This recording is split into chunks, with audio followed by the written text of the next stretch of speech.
Let's talk about why we're doing this. Children in Need currently fund 69 projects in the South Yorkshire region, and one of those is Buzz Child Contact Centre in Sheffield.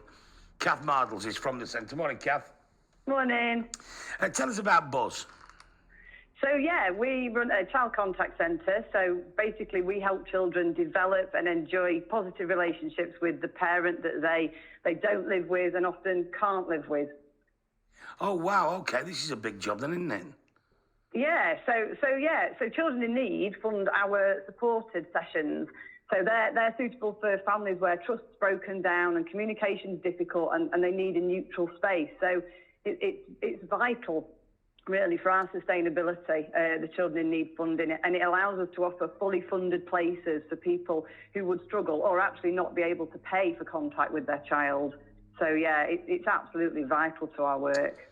So when you're doing this kind of work, then, is there ever a common end aim, or is everything's different? Do you want to get to the part where kind of normal relations are re-established?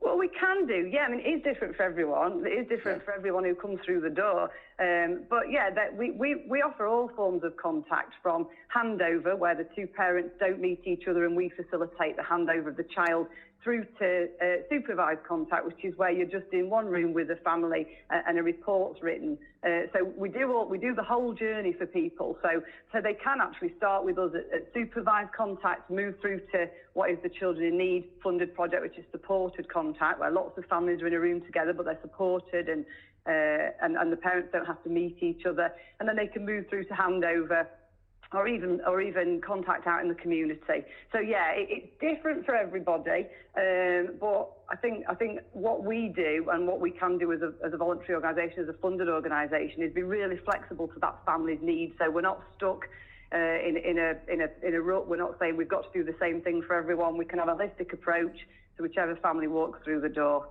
and support them as best we can. Yeah. It's something you hadn't really not thought about, but the pandemic must have been awful for families in this situation. Yeah, it had a massive impact. So we had to close initially, obviously, when everybody did. Boris's first announcement, we had to shut. So we sort of set up a postal box so that people could send letters, parents could send letters to the child, and then we set up Zoom, which obviously now is normal for everybody, isn't it? But at the time, we were like, how are we going to do contact on Zoom?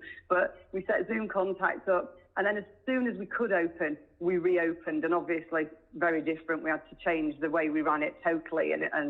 But lots of contact centres closed, loads of contact centres closed and have never reopened. So there is a big problem at the moment with that, because historically contact centres are run by volunteers. Not everybody has a paid coordinator or a paid manager.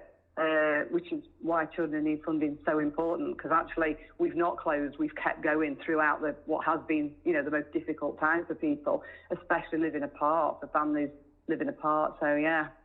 And have you seen a change in people's attitudes as they've come back? Have you seen a change in children's behaviour and parents' behaviour? I think some people, we've noticed for some people, massive anxiety. So we have to do a lot of reassurance phone calls, a lot of talking to people just to get them. Because obviously contact can make children and parents feel anxious anyway. We do a lot of reassuring. So obviously they've not been out of the house for a long time, let alone seen this other person.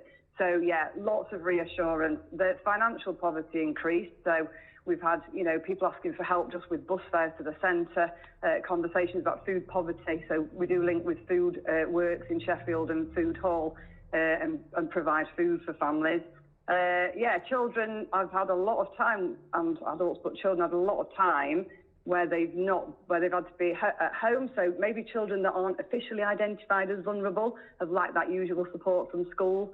So we've noticed a huge difference since COVID. Yeah. Very briefly, how important is the Children in Need funding? It's just hugely important for our sustainability to keep going, to keep that contact in place. And like I said, the flexibility it allows us to have. Because we can, when we write the bid, obviously we can write it based on our experience of families. When we put that application in, the application is put in based on talking to families and asking what they want. So, Children in Need are very outcome focused. They're all about the difference that you make to that child's life. Numbers are important. Obviously, we want to reach as many people as we can.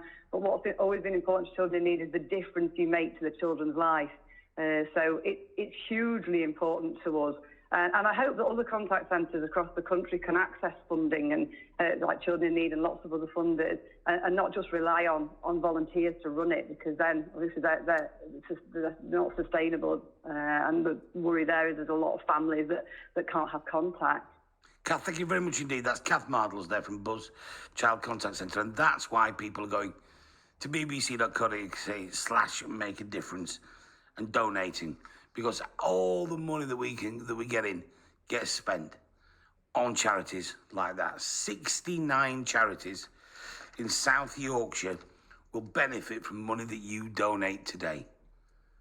So www.bbc.co.uk/make a difference. Let's get in there, let's donate, and let's make an actual difference in the patch that we live in.